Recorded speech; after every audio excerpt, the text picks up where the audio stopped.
What's up, everyone, and thanks for joining us. I'm Josh. And I'm Sarah. And we are the Hiking Fools, guiding you through the trails of Glacier National Park.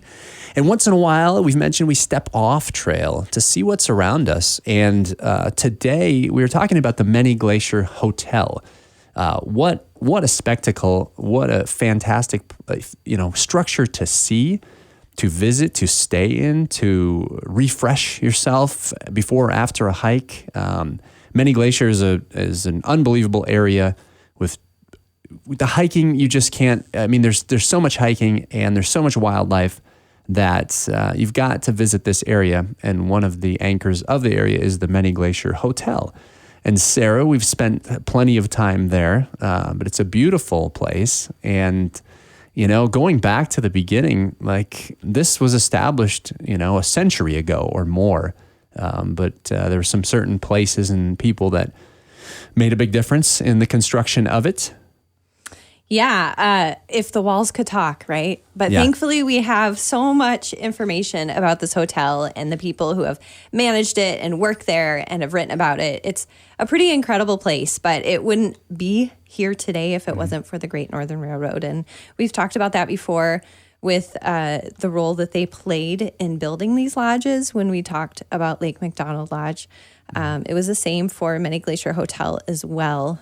James J. Hill was the president and of the Great Northern Railroad, and his son took over, and he was kind of responsible in, the construction of these hotels. And the railroad was, a big part of this even becoming a national park here. Yeah, it was integral in the bringing people here, and it's a tough subject because it was like, all right, bring everybody to Glacier National Park, this beautiful place of natural surroundings, and do we want to overwhelm it with travelers and visitors? But a lot of the things, the amenities that we enjoy today, came about because of this, and it was the See America First campaign, by the railroad, right, that brought people here. Yeah, and, as they were talking about the construction of the hotel, then, they first went in and saw where the hotel is going to be built. I mean, if you've ever been to Many Glacier Valley, as you're driving in, you're just in awestruck of the towering peaks that it's a panoramic spread of awesomeness. It is. It's, there's mountains surrounding it. You can get into all of the drainages leading from it and that funnel into Swift Current Lake from high above in the glaciers that exist near this area. And just talking about that, Sarah, again, this is for our listeners, there's 5 or 6 main regions in the park. And again, this is at the northeast corner of the park, the Many Glacier Valley. Yeah, not too far from the Canadian border. It's a little bit of a ways in. You pass Sherburne, the reservoir, and then you get up to, the hotel, and you have Swift Current Lake there. Mm-hmm. But what a spectacular place to have a lodge. I'm going to take it down and I'm going to put my house there. Can I do that? No, you may not. And that has been shown over and over again. Unless you're Charlie Russell or his, descendants, you better not. Yeah, Many Glacier, this is public. This is open to everyone. Yes. So the Many Glacier Hotel, they started construction in 1914, and they worked all through the winter. They had thousands of men only being paid about 30 cents an hour working on this through the winter. They had timber hauled in from Browning. They got timber on site. It's an easy gig. That's an easy gig. Yeah. And it opened July 4th, 1915. So East Glacier was built in 1913. We talked about the construction of Lake McDonald between 13 and 14 after, dropping the Snyder Hotel and all that. Mm-hmm. So they were all kind of built around the same time. Right. Imagine that. I mean, Glacier Park, like all areas of it, there are just huge lodges going up because of the visitors, because of the desire to see what was here. Yeah, and the location of this hotel was located, so to speak, in the heart of the Rockies, and it really is when you visit there. Now, after the main area of the hotel was finished in 1915, they continued construction, so the long annex wings on either end there, those were not finished until 1917. So they kept on doing things. They had a sawmill there that they kept up until the finishing of the hotel, and then they took it down, but... Yeah, and this was, when was the town of Alton formed? Like this, there was a lot of development in this area. the sawmill, the hotel going in. I mean, that was the mining town, and we talked about that in some other shows where the mines are in this area. People flocked to it. Yeah, Alton, the town that was established during the copper mining, the short copper mining boom in the park. The mine was established there at Cracker Lake. So Alton, the town, was established before, right where Lake Sherburne is, basically. And that was established in 1890, but they did flood that in 1921. So there was a little bit of, there's people living there still in the town when this lodge was being built, not for very long. So the hotel was designed by the great Northern architect, Thomas McMahon, and it mimicked the Swiss-style hotel. They wanted to evoke the feeling of the American Alps. And when you go to Many Glacier, you can see it's like a miniature Swiss Alps there. But it ended up being a 5-story hotel, and it was using mainly Douglas fir as the pillars. It has a stone foundation, and those were brought in from the Pacific coast. But then they also used Engelmann spruce that were logged right there within the park. So on the property and then the sawmill. Okay. Mm-hmm. And like I said, the hotel is situated along the shores of Swift Current Lake at an elevation about 4,500 feet. And it's a relatively shallow lake. I remember when we camped there. We have seen, yes, it's a great campground. And we have seen folks, recreating a little bit on the water and walking out. And it's just amazing how far out into Swift Current Lake that you can walk at, and stay at about waist deep, because it certainly looks like it's glacier carved and, as deep as can be. And, you never know what's under the surface. Well, and standing on the shores, if you're out at the back part of the hotel and you're looking out at Swift Current Lake, what are you papowed with?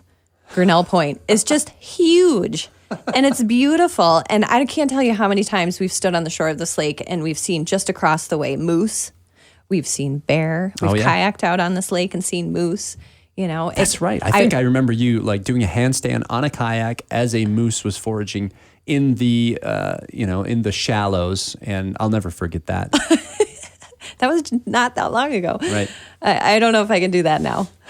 And when you visit this hotel, not only do you have a really high chance of seeing bear, because we almost always see bear here, black bear, grizzly bear, but it's right through that corridor, as you were mentioning. Yes. So you often see female bighorn sheep, and the hotel was kind of built in their natural historical, game trail, so to speak, between Alton and Wynn. So they kind of hang around there. They're also licking salty minerals that are all over the concrete, and there's a bit of safety. They're hanging around people. We're not hurting them, and they're safe from bears. The bears aren't going to come in. I just want to remind people, too, that you have to maintain at least 20 feet distance from bighorn sheep if you do see them. But it's pretty cool to see them hanging around. A lot of big animals in this valley. Yeah, for sure. Further and further it gets as the wildlife gets bigger. Bighorn sheep, X amount, moose further, bear, 50 yards at least, 100 yards. Give them space.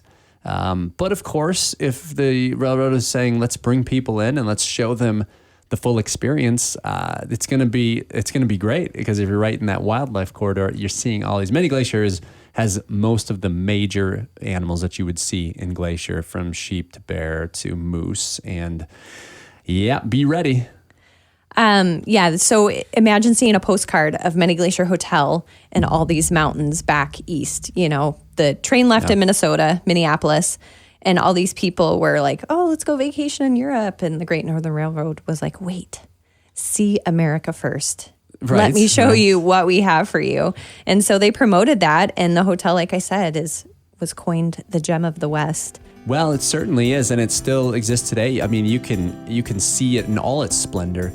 And Sarah, we're going to talk a little bit more about the hotel itself and kind of what came out of all of that. We're going to take a short break. Stick with us. We'll be right back. Whether you're hiking Avalanche Lake or conquering Mount Sa'i, you want to be prepared. Same goes for your money. Freedom Bank delivers peak performance banking with mobile tools, expert advice, and a personal touch. Freedom Bank is proud sponsor of Hiking Fools, because adventures are better when your bank is as ready as you are. Freedom Bank, we want to be your bank. Give us a call at 892-1776. Member FDIC. Welcome back. We are the Hiking Fools talking about the Many Glacier Hotel. You've heard a lot about how we get to the point of construction, but Sarah, there are a few more details that are quite interesting about the lodge, the hotel itself. Well, yeah, and I just want to take a quick step back. So in 1913, the Great Northern Railroad, when they first came into this valley, they, were planning the hotel, but first they built 8 chalets, which is kind of cool. So it was around somewhere near the site of the current hotel. There were several of them. Like I said, there's 8, and 2 were by Swift Current Falls, and those are still there. And those are dormitories for, maintenance people or employees or whatever. The person who is the winter caretaker, which is a whole nother conversation, I guess. So those were all in the Swiss style as well. Most of them, one was flattened in an avalanche from Mount Alton, and most of the rest of them were burned in the fire of 1936, except for those 2 I mentioned. Rough place to build. I don't know if it's poor planning, right at the base of the mountain, but chalets, a little bit rustic anyway. Yeah. So when they finished it, there were 240 guest rooms, and they all had overhanging roofs, and they had their balconies, some that were on the lakeside, some were on the, the other side there. It's actually the largest lodging option inside Glacier National Park. And if you're looking to stay here, plan ahead because it's a year in advance. Glacier Park Lodges is the place to go, and reservations are difficult, but they've got everything from lodges on the east side to hotels on the west side, and you want to make sure you're looking plenty in advance if you want to stay at a place like this. So if you want to book your stay, where do you go? It's glaciernationalparklodges.com. Yes. So if you drive up to Many Glacier Hotel, so many times we've been here and it's pouring rain. So that large overhang that they have that you can drive your vehicle under and the bellmen come out and they help you, that actually wasn't built until the 1950s. So people that were pulling up would get poured on whatever weather was happening. Yeah, no, this was rustic. I mean, they've developed over the time. The bellmen, we've got to mention the bellmen. They've got a lot of traditions. They've got a lot of they do. Acting and singing in the history of, but they also, they're dressed in appropriate garb. Yeah, in the Swiss style. Yeah, whatever's the Lederhosen or something. I don't know. So, you'll know who works there when you pull up. Yes, our friend who we worked with at Lake McDonald Lodge worked there a few seasons after we worked at Lake McDonald, and we would go over and visit him and comment on his attire. Yeah, it's really cool. It is. It really makes you feel like you're in the Swiss Alps with what they're wearing. An authentic experience. It totally is. And the employees, they have a flair for the dramatic, but guests love it. So back then, the original decor was just a little bit different. They had 2 huge circular staircases that were in the lobby, and they led down to the lower level. In the middle was a fountain with natural beauty, and it was surrounded by a pool of trout. That would have been pretty interesting to see. The style was a combination of personal flair by Lewis Hill and the American West, along with, of course, the Swiss Alps style, which is common with all the lodges in the park, and then a touch of Japanese. So there was some Japanese lanterns hanging in there. They, of course, had the buffalo skins and the skulls and the bear skins and, stuff like that to mimic the West, which was kind of cool, similar to Lake McDonald Lodge. Yeah, a convergence of a couple of different styles and cultures, including, we've got to mention the Blackfeet as well. You'll find a lot of people I know have misread this or many glaciers, they think. There are many glaciers in this valley, but it is Many Glacier. Yes. Just like a Blackfeet term, just like Two Medicine and Chief Lodgepole Peak and Painted Teepee.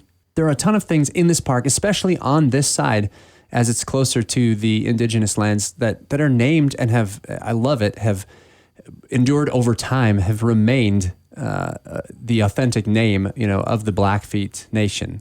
Many Glacier. Yes, and there is a glacier you can hike to from this valley, Grinnell Glacier, and we have a podcast out about that if you're interested in hiking it. And I that's probably number 1 on my list in this valley, and we can talk more about all the hikes. But so the walls of the dining room were covered with canvas art, pictographs by the Blackfeet, and they told stories of the painters there. So it was kind of cool to see as you're sitting there in the dining room. There used to be a hydro plant below Swift Current Falls to give electricity to the hotel. That's no longer there. No, it's always rushing. And things are named pretty literally around here, right? If it says swift current, then it's going to be rapidly moving water. And it is too, always. Yeah, I don't think I've ever been there where it's trickling. Love it. Early season. Yeah, it's beautiful. They also had a laundry area on site. So they hired young women to work there. They were labeled the laundry queens, and they would wash and iron all the sheets and the towels right there on site. So that was pretty cool. Instead of having them shipped off, by horse and buggy or whatever. Right. Yeah. They also used to have an outdoor swimming pool. I was trying to picture that. It was over back by where the lake is, and they had that for a few years, not very long. That's weak. Swift You Current have the lake. Why Swift would Current you? Lake is right there. It's fresh. It's cold. It's clear. It's crisp. And these visitors just had it too easy. I guess. Besides the carriage ride. I can't imagine that was necessary because, there's such a short season of warmth. Well, but you said it. I mean, these are visitors from the East that are catering more to their, the things that appealed to them. And it's changed over time, luckily. But at the time, they needed to have something. I'll say, too, the hotel itself has, no air conditioning, no TV. It's a little bit rustic. Yeah, and I guess it did play into, you had a room with your own private bathroom. You paid an extra $1 if you wanted a bathtub, but they had varied sizes in beds, from your typical, your twin to your single, your twin, your queen, or your king. And they all had a telephone. That was kind of a big deal. Yeah, for sure. Yeah. Well, and what they thought was, luxury would be a little bit different today. But I do love the fact that most lodges, this one included, you're not asking for the Wi-Fi password when you check in. You're checking out the balcony and the view out front and the big chairs that you can sit and watch. How about the big fireplace in there? That's pretty amazing.